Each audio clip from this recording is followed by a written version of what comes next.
প্রথমে আমি ডার্ক সার্কেলগুলোকে ঢাকবো। এবার আমি একটা ফাউন্ডেশন ব্যবহার করব। খুবই অল্প। ফার্স্টে ব্রাশ দিয়ে ব্লেন্ড করব, তারপর বিউটি ব্লেন্ডার দিয়ে ব্লেন্ড করব।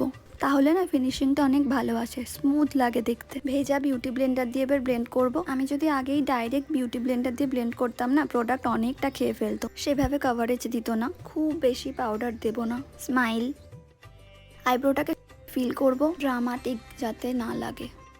নিউড পিঙ্ক, পুরো আইলিডে এটাকে ব্যবহার করব। একদম লাইট পিঙ্ক কালার নিয়ে এই শেডের উপর আমি ভালো করে ব্লেন্ড করে দেব। সেম কালার দিয়ে লোয়ার ল্যাশ লাইনেও এই শিমার শেডটাই আমার লিডে ব্যবহার করব। প্রথম যে নিউড শেডটা নিয়েছিলাম সেটা দিয়েই এই দুটো সাইড আবার ভালো করে ব্লেন্ড করে দিচ্ছি। এবার আমি কাজল পরব। আউটার কর্নারে ব্ল্যাক আইশ্যাডো দিয়ে জাস্ট স্মাচ করে দেব। সামনের দিকে আনবো না। মাস্কারা অ্যাপ্লাই করব, লিপস্টিক পরব। দুটো মিক্স করে আমি এই শেডটা পেয়েছি। মেকআপ কমপ্লিট, এবার ফাইনাল লুকে আসছি।